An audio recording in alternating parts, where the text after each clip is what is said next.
What's going on, everybody? I've got a 2011 Camaro SS back here. I'm getting ready to start doing a rear end swap. I'm going to a 391, and yeah, I mean, it's a pretty straightforward process. It is a little difficult trying to get everything apart and put back together, all kosher. It's a little bit of a pain in the butt, so if you don't have press, if you don't have ball joint installer puller, if you don't have clamshell puller, a couple things like that, dial indicator, and you know, other than that, it's just pretty much punches, normal tools. Getting the differential out is pretty much the easy part, but getting it all the way apart, getting the differential all the way apart is kind of the hard part. So let's go ahead and dive into it, and I'll pretty much show you all the steps that kind of hung me up and kind of gave me a little bit of a hassle and how I kind of got through them. So let's get to it.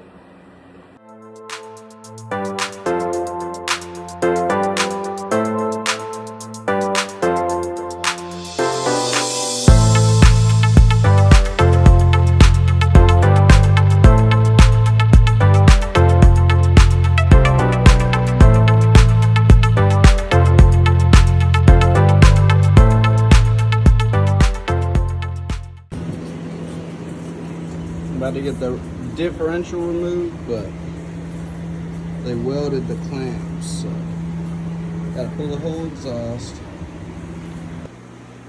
Alrighty, so got the exhaust and the wheels off. Now it's time to assess everything.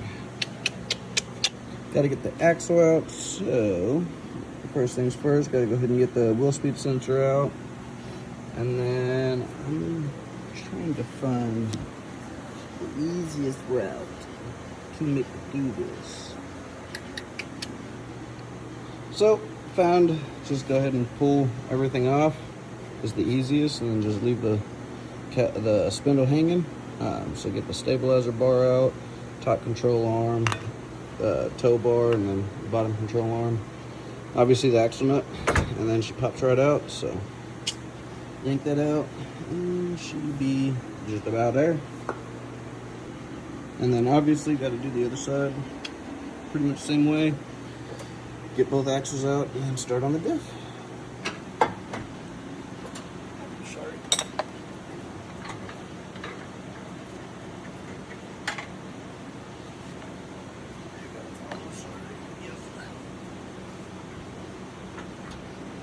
Okay.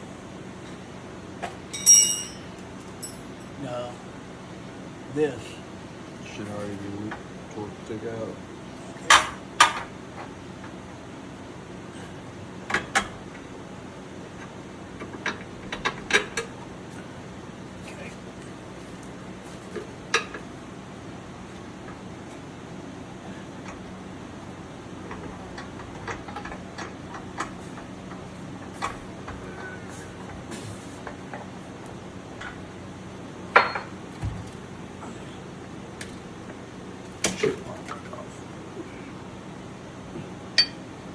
On my shoulder.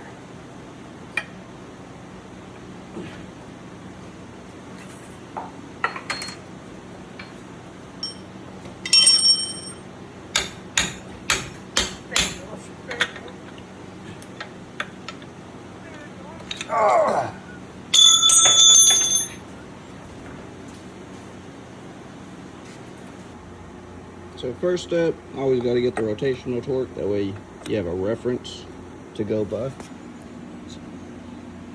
Just see how much torque it takes. It's just about 8 inch-pounds to get it to start moving. And it takes less than 3 inch-pounds to keep it rotating. So that's good. Now we got that measurement, we can go ahead and start ripping it apart. And so after you mark it,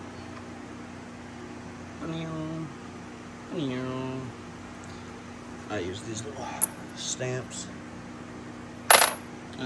Flip it upside down. That way that whenever you pull it out, they don't just fall out on you. And then you can pull these caps off.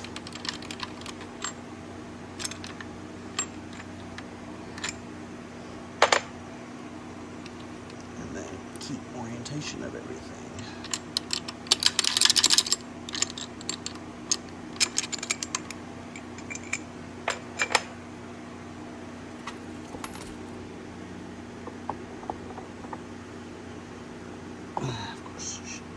Oh, it's gonna have to be off camera. But yeah, you just literally pull it right out. It's just heavy as fuck. So once you get this big motherfucker out, you gotta make sure, and this is the reason why we didn't want to do it on its side, so these things didn't fall out. And you can get orientation of it. So the bevels go towards the casing. And then now you get to flip it over so we can pull the pinion shaft out and get to playing cleanup crew. So definitely hold on to it this time.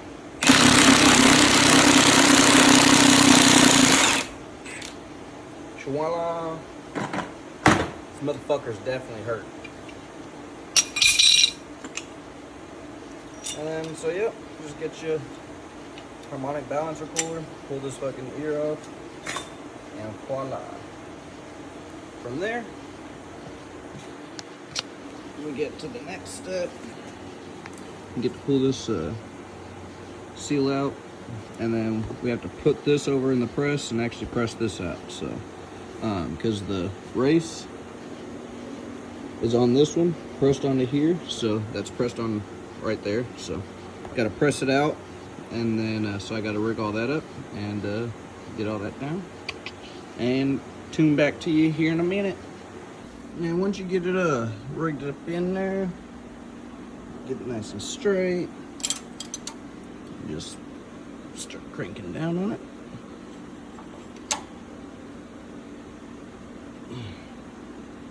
It should start to.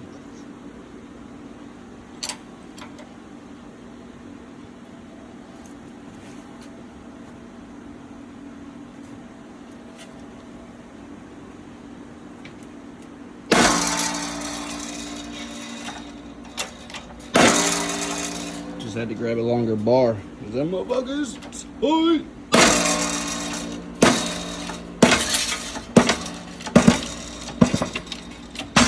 And then the wood also helps save it when it drops down like that, so.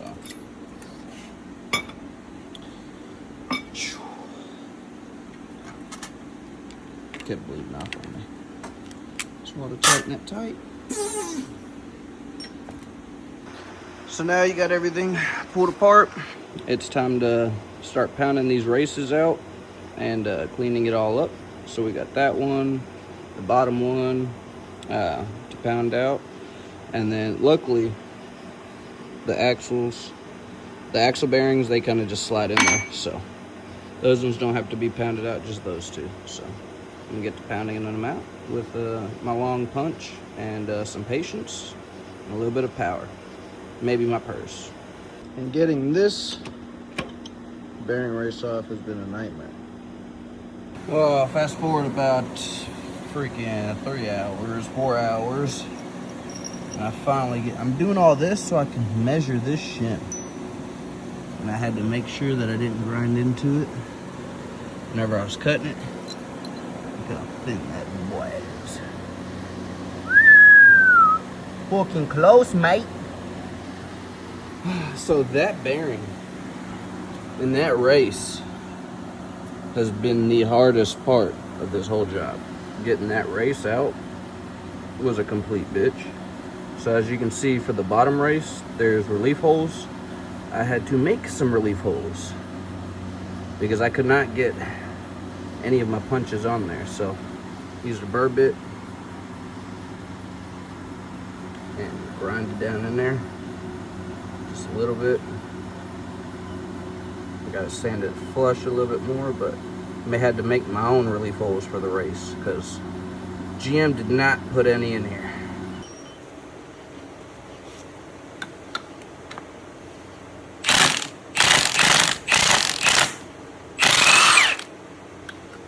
They are left-handed threads, so it's righty to loosen it and then left to tighten it.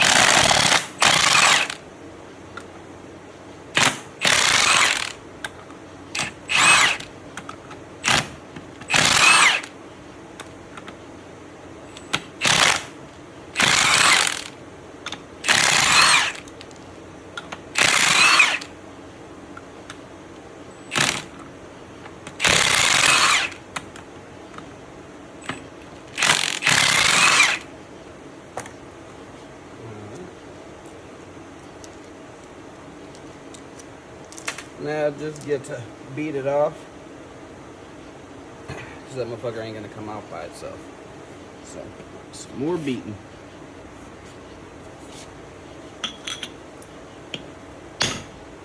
Kind of tap it around. I've already hit it a few times. They don't always come off this easy.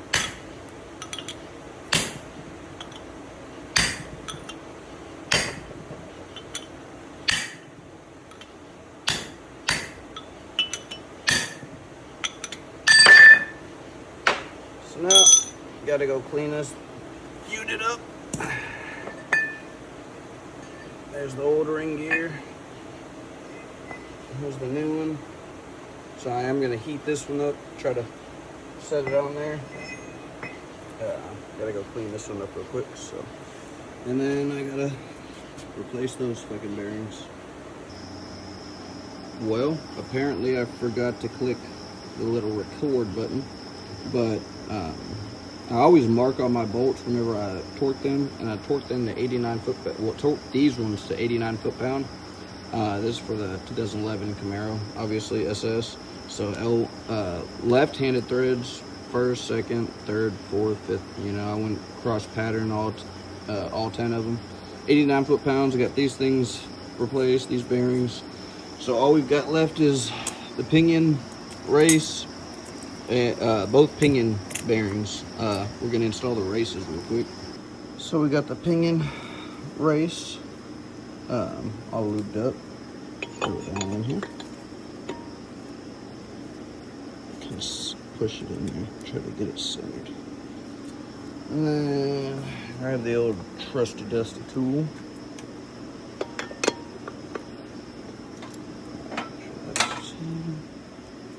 So I might have to do this twice, just to get it down there deep enough, because I don't have very much clearance here.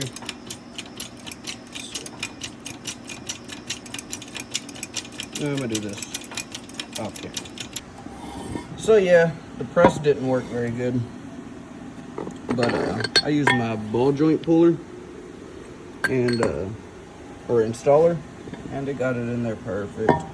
So gotta do the other one. Gotta lube her up, clean it off, lube it up, and install it too. So we can get her all lubed up. Let's drop it down in there.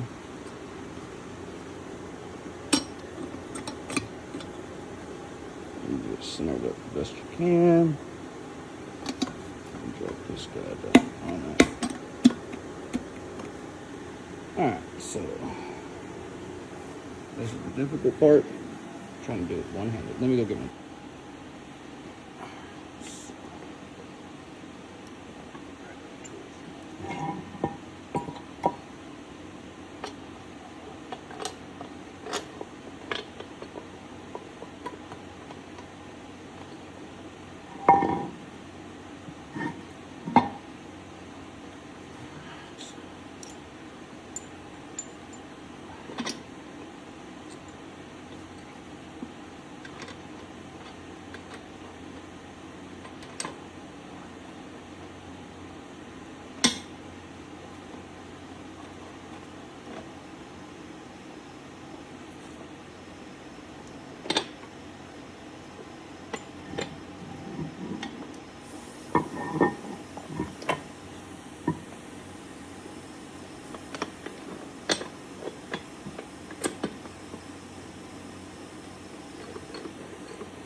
Once you get that on there, go ahead and tighten it up.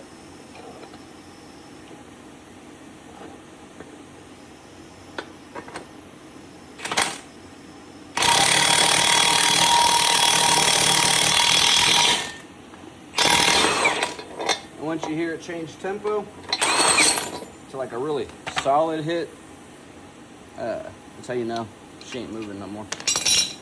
So now you get that. Pull this out. And both your races are in there. Whoa. What in the world happened there? I don't know. But yep, both your races are seated now, so some more cleanup and start installing everything. Check the backlash.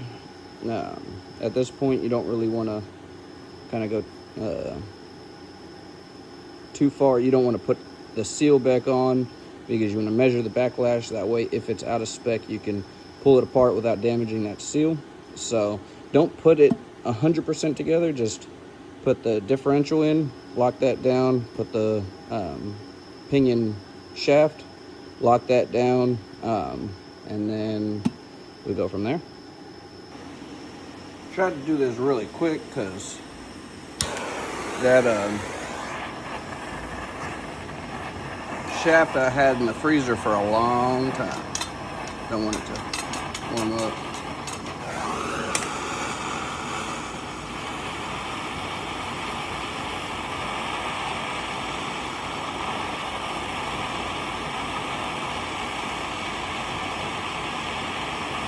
Make sure you put the shim on before you drop this race on, or else you gotta pull it off. Probably buy a new bearing, because these motherfuckers are hard to get off.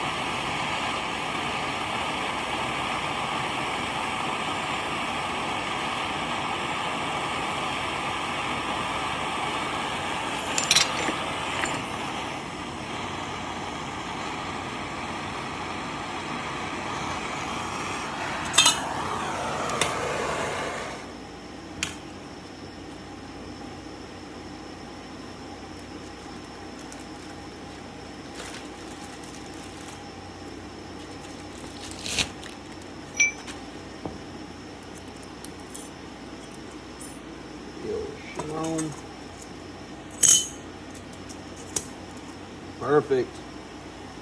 Just like I wanted it. Dropped it all the way down. You can see the steam coming off of it. So you don't really want to cool that bearing off too fast. You just kind of want to let it cool itself off and then wait 10-15 minutes. Come back to it, then you lube it up, lube everything up. The other bearing we still got to press on from the front once this is in the housing, but make sure you do not forget your shim. If you forget your shim, well, good luck to you, buddy.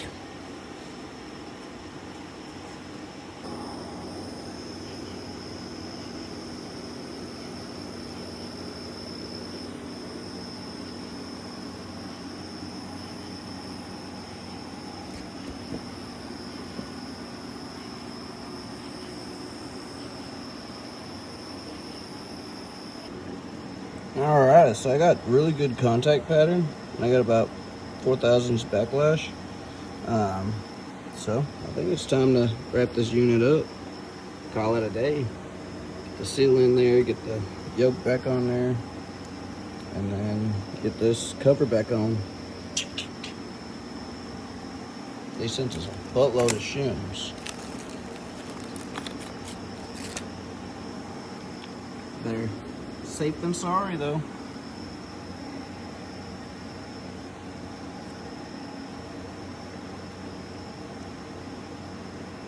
Show that contact patch.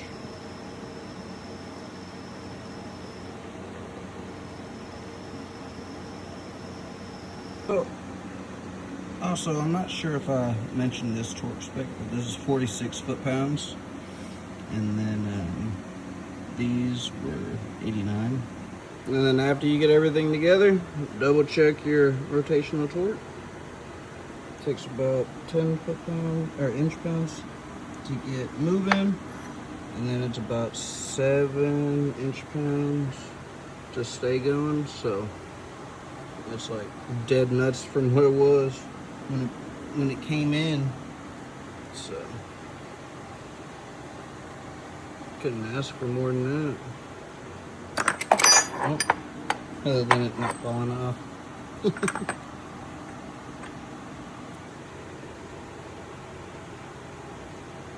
10 foot-pound or inch-pounds.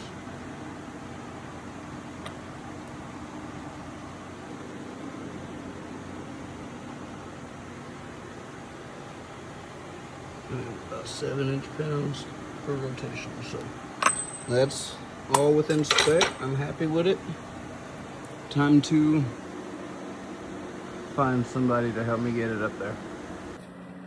And so that's pretty much all there is to it. With those specialty tools and this video, you guys should be able to tackle it. And you know, if you know anybody that has a Camaro that's been waiting on this rear end swap or motivation to do it, go ahead and send them this video. And if they can't tackle it, go ahead and send them my way. I'll get it for them. But as always, go ahead and hit the like and subscribe, and see you guys.